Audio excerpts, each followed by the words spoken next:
और फिर ये जो भी हम जब जिन्होंने ये दास्तान ईजाद की ना, तो हमें फिर एक, मैं जिसे कहता हूँ, एक नाजायज़ बाप ईजाद करना पड़ता है।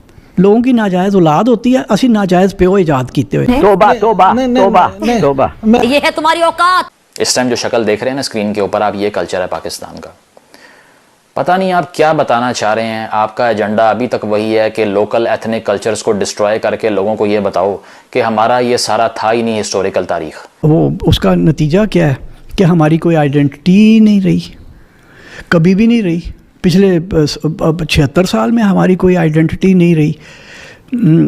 और मतलब हमें एक वो जो एक नेशनहुड के ऊपर जो फ़ख्र होता है ना, वो हमें कहाँ है। ये रूट्स हमारी हैं ही नहीं, जड़ों से उखाड़ दें, इसको भूल जाएं, डिलीट कर दें और इसको बिल्कुल एक्सटर्मिनेट कर दें अपने माइंड से कि आपकी कोई तारीख भी थी।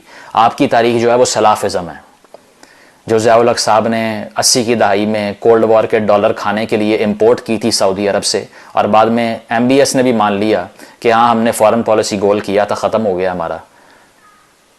वो अपनी रूट्स पे अब जाने लगे हैं और आप यहाँ बैठ के तमाशा देख रहे हैं सिर्फ, और अब भी ये बता रहे हैं कि आपके सारे एथनिक कल्चर थे ही नहीं। ऊपर वाले की लाठी में आवाज़ नहीं होती, तो यही हुआ है, ऊपर वाले की लाठी पड़ चुकी है और पाकिस्तान ने इंडिया से शिकस्त एक्सेप्ट कर ली है।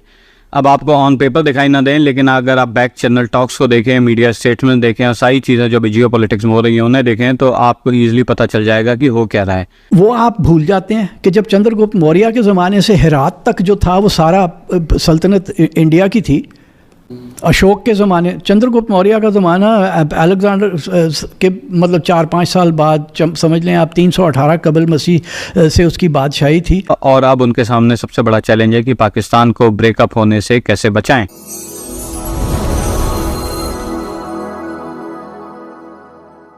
जो सैयद नाम है वो कहते हैं कि हमारी तो एंसेस्ट्री होती है क्योंकि हम सैयद हैं। आई थिंक शायद सऊदीया में इतने लोगों का नाम सैयद नहीं होता जितना पाकिस्तान में होता है, तो लोग नाराज़ हो जाते हैं। बट डू फील के अक्सर लोग जिन्होंने नाम सैयद रखा हुआ है शायद वो पीछे से फैमिली से नहीं आते। ये देखिए कि ये जो सैयद वाली दास्तान है, आमिर मुग़ल है मेरा दोस्त, ये मेरा ख्याल है ये दास्तान उसने सुनाई थी कि वो कहने लगा आप सही कहते हैं कि ये जो आलाप है ना कि हम सैयद हैं, ये बिल्कुल झूठ है। कि आमिर का कोई दोस्त था, वो अपने आप को बहुत ही जय्यद किस्म के सैयद, क्या असली सैयद तो हम ही हैं, और हम तो इतने असली हैं कि हम तो सिर्फ उस सैयद ख़ानदान में शादी करते हैं। और फिर उसको कहीं अमेरिका जाके DNA टेस्ट कराना पड़ा, वो साला 99% साउथ एशियन निकला, उसमें ज़रा सा भी अरब खून नहीं था। तो ये जैसे अराइयों में से किसी में अरब खून नहीं है ना। अवान आप देख लें, जितने अवानों को मैं जानता हूँ जिन्होंने DNA, बड़ा चाह था उन्हें कि जी हम DNA करा लें कि हमारा पता चल जाए कि हम वाकई कुरैशी हैं या सैयद हैं। अवान तो खैर हज़रत अली की औलाद अपने आप को कहते हैं ना। और फिर ये जो भी हम जब जिन्होंने ये दास्तान ईजाद की ना, तो हमें फिर एक, मैं जिसे कहता हूँ, एक नाजायज़ बाप ईजाद करना पड़ता है। लोगों की नाजायज़ औलाद होती है, असी नाजायज़ प्यो ईजाद कीते हुए ने। अवानों ने कुतुब शाह ईजाद कर लिया, अराइयों ने सलीम अल राई ईजाद कर लिया। किसी किताब के अंदर जिक्र नहीं है सलीम अल राई का। किसको तार आई थी रात को सोए सोए कि जनाब एक सलीम अल राई था जो तेरा हराम का बाप था किसी ज़माने में। ये सब एक इन्फीरियॉरिटी कॉम्प्लेक्स है जिसका मैंने आपको जेनेसिस बता दिया है। इसमें दोनों में से आपको क्या लगता है ज़्यादा फैक्टर है कि एक, क्योंकि हमारी एक रिलीजियस आइडेंटिटी है and somehow we are sold that, even though idea तो ये है इस्लाम पूरी दुनिया के बना है, मुसलमान पूरी दुनिया के होगा, it's not just Arab, but क्योंकि वो अरब से ओरिजिनेट हुआ है तो हमारी एक आइडिया है कि दैट्स प्योर इस्लाम, अरब होना। या डू यू फील लाइक कि क्योंकि हमें एक पाकिस्तानी आइडेंटिटी बनानी थी, तो जो पाकिस्तान का स्टेट है आफ्टर 1947 उसने ये दिखाने के लिए कि आप इंडियन नहीं हैं, आई थिंक ज़ियाउल हक का एक कोड भी था कि किसी ने उनको बोला था कि अगर आप ये हम बोलना शुरू कर दें कि हम इंडियन ही थे तो फिर पाकिस्तान बनाने का जवाज़ ही ख़त्म हो जाएगा। So do you feel like that religious aspect is much stronger? Do you feel like ये जो नेशन का एक पाकिस्तानी आइडेंटिटी क्रिएट करने के लिए ज़रूरी था कि पीछे से जो सब लोगों के रूट्स हैं वो काट दिए जाएँ? नहीं, ये रूट काट देना वो तो बिल्कुल गलत था। वो उसका नतीजा क्या है कि हमारी कोई आइडेंटिटी नहीं रही, कभी भी नहीं रही। पिछले 76 साल में हमारी कोई आइडेंटिटी नहीं रही। और मतलब हमें एक वो जो एक नेशनहुड के ऊपर जो फ़ख्र होता है ना, वो हमें कहाँ है। हम एक कंफ्यूज्ड कौम है। वो हमारा जो मूरिंग थी जो जिस रस्से से हम धरती से जुड़े हुए थे वो हमने काट दिया। हम तो ऐसे ही बस रुल रहे हैं अब लहरों के ऊपर, कोई हमें इधर को धकेल देती, कोई उधर। तो वो हमारा बिल्कुल वो कुछ नहीं है, इस धरती के साथ जुड़त ही नहीं है। पंजाबियों की ये सबसे बड़ी बीमारी, मैं ख़ुद चूँकि बड़ा कट्टर जय्यद पंजाबी हूँ, तो मुझे पता है कि हमें ये सबसे बड़ी बीमारी है। हम वाहिद कौम है पाकिस्तान के अंदर के जो अपनी मादरी बोली, माँ बोली नहीं बोलते। तो अगर आप एनालिसिस करें तो ये बिल्कुल बेवकूफ़ी थी किसी की भी ये सोचना कि ज़िया साहब का बुखार उतर गया। उसकी वजह है कि इस पार्टी से कम ये राइट विंग का ठप्पा नहीं निकल सकता। आपने सारी मारें खा के देख ली इस्लामिक टच करने की। आप आकर ये ऐसे मुआशरे को ये बता रहे हैं कि अच्छी बुरी औरत कौन सी होती है, जहाँ पे आप अभी तक ऑनर किलिंग्स को रोक नहीं पाए, और आप फिर बात कर रहे हैं पाकिस्तान की कल्चर की। तो मैं ज़रा आपको याद दिला दूँ कि पाकिस्तान का कल्चर, आप चूँकि पंजाब से हैं तो पंजाब से ही आगाज़ कर लेते हैं कि पाकिस्तान का कल्चर था क्या, और आप उसको किस तरह बना के पेश कर रहे हैं कि हमारे कल्चर में तो ख़वातीन का एक्सप्रेशन ही नहीं था। ये गिद्दा और भंगड़ा डालने की जो ट्रेडिशन हज़ारों साल पुरानी है पाकिस्तान के अंदर, और जो नज़र आती थी शुरू में आपको, हिंदुस्तान से आगाज़ हुआ और यहाँ तक पहुँची, वो कहीं और ईरान में एग्जिस्ट कर रही थी या कोई सेंट्रल एशियन स्टेट में एग्जिस्ट करता है भंगड़ा और गिद्दा डालना, जो कि इस खित्ते की ख़वातीन ने हज़ारों साल से जब भी हार्वेस्ट हुआ करता था, यानी कि गंदम की या फसल की कटाई के मौके पे खुशी मनाने के फेस्टिवल्स हुआ करते थे, रंगीन कपड़ों में मलबूस ख़वातीन एंजॉय करने के लिए अपनी फैमिलीज़ के साथ इन फेस्टिवल्स का हिस्सा बनती थीं और डांस भी करती थीं। तो क्या ये कल्चर हमारा नहीं था, ये इंपोर्ट किया था किसी से हमने? बोलनी उर्दू नहीं आएगी, पा ता दा करके बोलेंगे, लेकिन बोलनी मुँह उर्दू को ही मारना है। तो इन्फीरियॉरिटी कॉम्प्लेक्स पे इन्फीरियॉरिटी कॉम्प्लेक्स पे इन्फीरियॉरिटी कॉम्प्लेक्स, और फिर ये कि धरती से जुड़ती कोई नहीं है। सर स्टेट का तो हमें समझ में आ गया, उनको एक पाकिस्तानियत बेचनी थी और अपना एक कंट्रोल बनाना, वन यूनिटाइजेशन करनी थी, तो एक सिंगुलर पाकिस्तानी आइडेंटिटी इन्फोर्स करने की ज़रूरत पड़ी, समझ में आ गया। बंगाल में भी उन्होंने करने की कोशिश की, अवाम राइज़ अप कर लिया, उन्होंने नहीं एक्सेप्ट किया कि हम बंगाली ज़बान को छोड़ेंगे, हमारी एक रूट्स हैं। पंजाबियों ने इतना रेडिली क्यों एक्सेप्ट कर लिया कि ठीक है हम अपनी ज़बान अपना कल्चर छोड़ देंगे? ये डू यू फील लाइक ये भी एक अर्बन फिनोमेना है और रूरल में उन्होंने नहीं उस तरह उर्दू को अडॉप्ट किया जिस तरह स्टेट बेचना चाह रहा था? नहीं, मुसलमानों ने किया, और ये अभी नहीं शुरू हुआ, ये पोस्ट पाकिस्तान नहीं शुरू हुआ। ये जब टू नेशन थ्योरी ईजाद हो गई थी ना, और ये ईजाद की गई थी, अंग्रेज़ों ने ईजाद की थी ये टू नेशन थ्योरी। इसका क्या एविडेंस है? और ये मैं अभी आपको बताता हूँ। तो वॉलपर्ट की जो जिना है ना, उसके अंदर हसरत मोहानी का है कि अगर पंजाबियों ने, उनको कोट किया हुआ है कि अगर पंजाबियों ने अपनी, मुसलमान पंजाबियों ने अपनी बोली ना छोड़ी तो फिर इनमें और हिंदू और सिख पंजाबियों के अंदर कोई डिफ्रेंशिएशन नहीं होगी। तो इनको ये उस वक्त ही एक काम चालू हो गया था कि मुसलमान पंजाबियों से इनकी माँ बोली छुड़वाई जाए। और इसमें मेरे दादा जैसे सादा लोग, वो अनपढ़ नहीं थे, वो डॉक्टर थे कि किंग एडवर्ड के पढ़े हुए, वो लोग भी बेवकूफ़ बने। इसमें से डॉक्टर तारिक रहमान की भी एक किताब है जिन्होंने बताया कि उर्दू जो है इन रीजन्स में, स्पेशली केपी रीजन में, ब्रिटिश आके पढ़ाते थे, उन्होंने प्रमोट की है। सो उर्दू रीच हुई है इधर through the British. It was their idea to promote Urdu in these regions. और ये ज़्यादा पुरानी बात नहीं है, ये 1900 के लगभग ये किया गया था। और उससे थोड़ा ही 10-12 साल पहले, 15 साल पहले उन्होंने टू नेशन थ्योरी वाला जो अपना था ना कैंपेन, वो उन्होंने तैयार कर ली थी। और वो मैं आपको बताऊं कि हुआ क्या था। जब 1857 की जंग आज़ादी हुई ना, सिख तो नए नए डीमोबिलाइज होके आए थे। रंजीत सिंह की वो ख़त्म हुई थी, 20 साल भी नहीं गुजरे थे अभी। और वो जो सारे थे उनको सिर्फ एक ही काम आता था, सोल्जरिंग। तो वो, और ज़मीनें उनकी बड़ी बड़ी थी, नहरें बिछी नहीं थी, तो वो जंगलों में चले गए और वो लूट मार किया करते थे। तो अंग्रेज़ों ने कहा कि यार इनको तो पकड़ के फ़ौज में भर्ती करो। तो सिख तो फ़ौज में भर्ती हो गए और वो अंग्रेज़ के वफ़ादार हो गए। हिंदू मुसलमान जो थे, ये बगावत में या इस जंग आज़ादी के अंदर सिखों ने नहीं हिस्सा डाला था। Sikhs were used to quell the Hindu Muslim, उनके खिलाफ लड़वाया था। जब हिंदू मुस्लिम हो गए, दिल्ली तक आ गए, तो फिर सिख रेजिमेंट्स बुलाई थी उनको डिफीट करने के लिए। वो निकलसन के सारे सिख ही थे ना उसकी यूनिट्स में।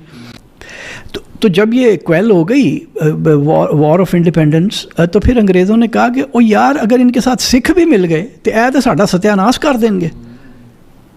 तो फिर वो टू नेशन थ्योरी ईजाद की गई। आप मुझे ये बताइए 800 साल से मुसलमानों का राज था, पहले तो कभी कोई टू नेशन थ्योरी नहीं थी। तो ये भी बात सच नहीं है कि जो हिंदू मुस्लिम डिवाइड क्रिएट किया गया ब्रिटिश ने, वो भी पोस्ट 1857 है। एक है जी मैं नाम भूल रहा हूँ, रंजीत सिंह की फ़ौज में आर्टिलरी का ब्रिगेडियर था, उसके भतीजे की एक किताब है जंगनामा, शाह मोहम्मद की लिखी हुई है जंगनामा। जंगनामा अगर आप पढ़ें तो उसमें आपको पता चलता है कि कोई भी डिवाइड नहीं थी, रिलीजियस डिवाइड नहीं थी। मतलब इसके ऊपर अब लोग कहेंगे जी वो रंजीत सिंह ने मस्जिद का ये कर दिया, उसने वो तो बनवाई भी तो मस्जिदें, उसने मस्जिदें बनवाई भी। हम सिर्फ जो हिस्ट्री हमें पढ़ानी होती है हम वो पढ़ा देते हैं। रंजीत सिंह ने थोड़ी बट बनाई भी। इज़ इट फेयर टू से कि रंजीत सिंह के टाइम जो भी लड़ाइयाँ हो रही थी वो टेरिटोरियल थी एज अपोज टू रिलीजियस। उसकी आर्मी में हिंदू मुसलमान भी थे और वो टेरिटरी डिफेंड करने के लिए हिंदू या मुसलमान फोर्सेस से लड़ रहे थे, as oppose to this idea कि कोई इस्लामिक जिहाद हो रही है। नहीं, इस्लामिक जिहाद तो कभी भी नहीं था, वो बिल्कुल टेरिटोरियल था।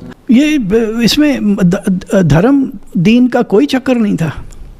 तो हम क्यों नहीं should Ranjit Singh be a hero for Pakistan? Of course, for Punjabis especially. मतलब राजा पौरवा के बाद हमारे पास तो बादशाही एक आया जिसने, मतलब पठान नाराज़ हो जाते हैं और फिर वो बड़ी बड़ी ना वो क्या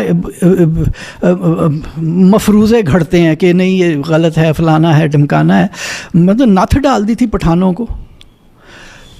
अब्दाली और वो अफगान फोर्सेस जो आई थी, अफ़गान या जो भी जिधर भी जो भी खड़ा होता था, मतलब अफरीदियों को भी, तो ये जमरोद का किले में अफरीदी लड़ रहे थे ना हरी सिंह नलवा के ख़िलाफ़, तो मतलब नाथ डाल दी थी। अब वो ना माने और वो बड़े बड़े मफरूज़े ईजाद करें कि जी ये, और मुझे कहा जाता है कि सलमान रशीद झूठ बोलता है, इसमें पड़ा बड़ा कुछ नहीं है।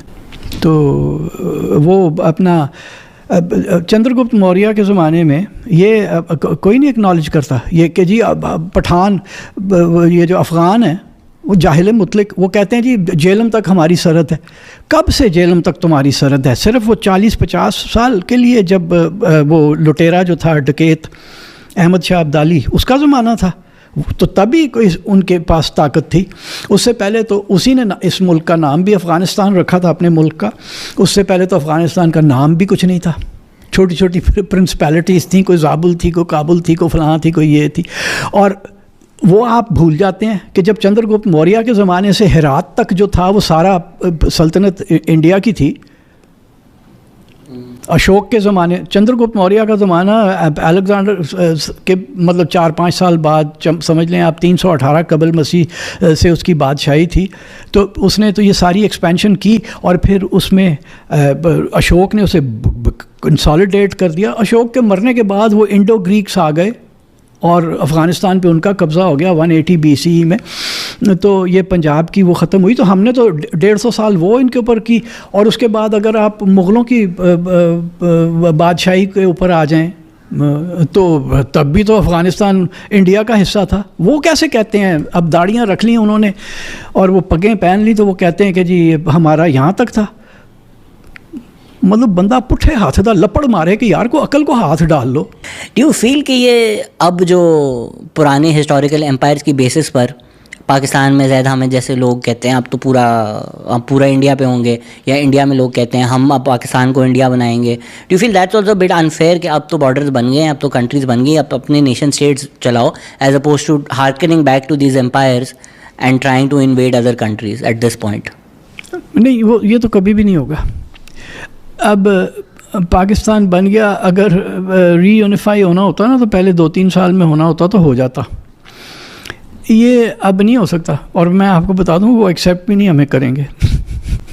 सर इसमें हमारे जो फार राइट के अगेन आई थिंक दोनों साइड्स पर थोड़ी एक एक्सट्रीमिस्ट आर्ग्यूमेंट होती है। वो कहते हैं हम पाकिस्तान को इंडिया बना देंगे, और यहाँ उसके जवाब में एक ग़ज़वा हिंद।